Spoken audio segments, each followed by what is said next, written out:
Hello, my name is Kevin Hughley, and I'd like to welcome you to Focus Metropolitan Atlanta. We're very happy today to have a wonderful guest here, who's the new Executive Director of the Latin American Association, Ms. Milary Arzari. Ms. Arzari, how are you doing? I'm fine, thank you. Thank you so much for having me. Well, first of all, let me welcome you to Atlanta. Thank you. Now, how long have you been the new Executive Director of the Latin American Association?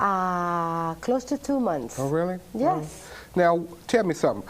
What made you decide to become the new Executive Director?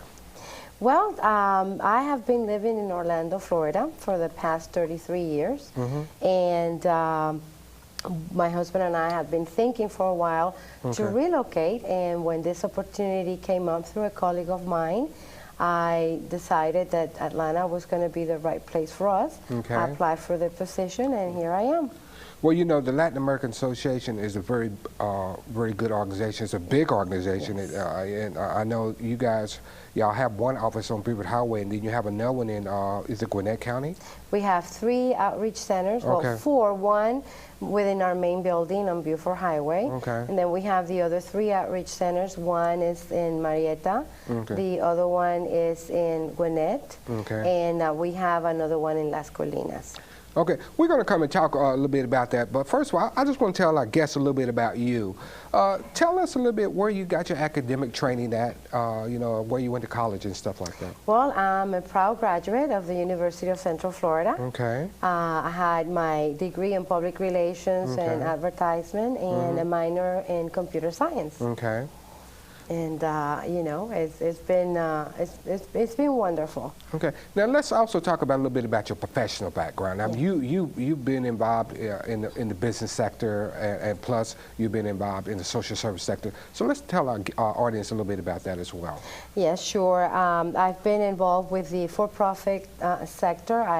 My husband and I used to own a tour and travel company in Orlando for about 15 years. We had 3 offices in the Orlando area, and after a while, when the famous internet came about, it was time for us to really sell the tour and travel agency, and I decided to go back to school and get my degree. And in the midst of doing that, I got involved with the Coalition for the Homeless, who is the largest provider for homeless services in the area.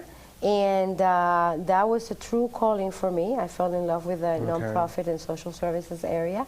Was there for about 6 years. As the director of the Women's Residential and Counseling Center, which, you know, assisted women that were homeless for different reasons, battered women and children. And after that, I was recruited by the largest blood bank in Florida, Florida's Blood Centers, to initiate Hispanic Initiative campaign, education and awareness throughout the Hispanic community, which is very large in Florida.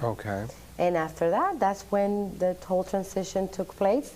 And now I'm here in Atlanta. Very happy to be here. Now, I know that you haven't been in Atlanta that long. Are you seeing a lot of Hispanic citizens that are homeless in the metropolitan area? I have seen a few. Obviously, with just being here close to 2 months, I haven't been able to be around many places, but yes, I have in the area that I navigate. Now, I know that you served on the task force with the Chamber of Commerce in Florida as well. What did you do there? Well, I was the chairperson for the Hispanic Chamber of Commerce, the year of 2004-2005. I had been involved in many other civic groups and organizations. I was part of the task force to save the Level 1 Trauma Center in Orlando.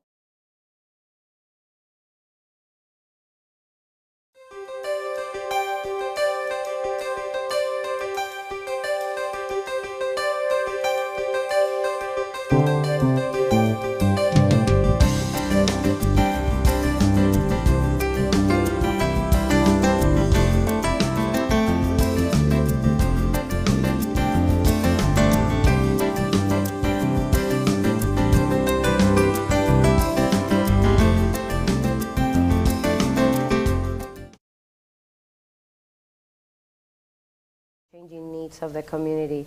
And I think it's important to continue the mission of the Latin American Association and continue providing vital services to our community, absolutely. Now, for those persons that want to get in contact with you guys and find out what you guys do, they can actually go to your website. Could you tell the audience what the website address is? Yes, our website is LatinAmericanAssociation.org. Okay. It's very, very easy, and in fact, we are revamping our website, and in January, you will be able to see our new website that has many of the programs, a lot of information and ways for the community to get involved. Okay. Now, what about those persons who want to be volunteers of your organization? Do you guys use a lot of volunteers during the course of the year? We do, absolutely. I encourage the community to really reach out to us and give us a helping hand. We have many different programs in which you can become one of members of our family. Okay. Now business organizations that want to support you guys, do you guys encourage businesses to be very supportive for you guys as far as maybe underwriting a program or underwriting some of the services that you guys provide? Yes, the business community is absolutely outstanding. Okay. We get a lot of support, a lot of involvement, and we work a lot with many different other service agencies. It's a collaborative effort to provide all the services that are needed, because there's so much to do that the Latin American Association by itself wouldn't be able to do it.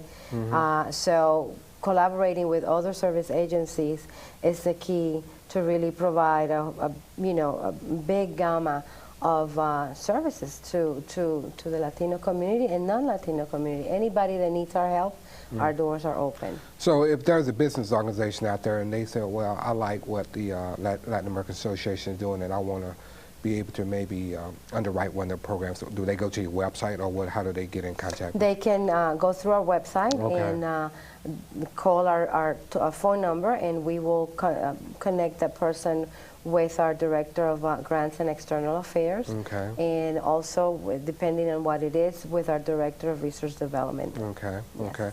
Man, it just seems like you guys are very active. I know that we're gonna take a break in about about a minute or so, and then we're gonna come back. We're gonna talk about the services that you guys actually perform at the Latin American Association, and people will be surprised the level of services you guys perform, because I was surprised when I looked on your website and I saw all our computer training, I saw Spanish classes, I saw English classes. I mean, you guys just do so much there. I mean, even y'all deal with people that have domestic violence problems and stuff like that. I've just been surprised on the wealth of services that you guys offer at the Latin American Association. Yes, absolutely, and I'm very proud to be the executive director and to lead those efforts along with my wonderful team. Okay. Now we're gonna take a 30-second break so we can hear from our sponsors. But when we come back, what we're gonna talk about is we're gonna talk about the services that you guys provide at Latin American Association. We're gonna talk about some of the plans that you have for growth of the organization over the next couple of years. And we want our audience to stay with us. And when we come back, we're going to talk about Latin American Association, the services that they provide, and with the new executive director of the Latin American Association.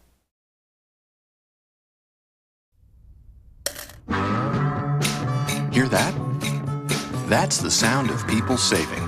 Saving money, saving time, and saving for the future. Regions makes it simple, starting with Life Green Checking and Savings. Featuring free convenient e-services, up to a $250 annual savings account bonus, and a free personal savings review. So make the switch today and get into the rhythm of saving. Regions, it's time to expect more. Hi, we'd like to welcome you back. Our guest today is Ms. Millie Irizarry. She is the Executive Director of the Latin American Association. And we'd just like to welcome you back. And in this segment, we're going to talk about some of the services that they do at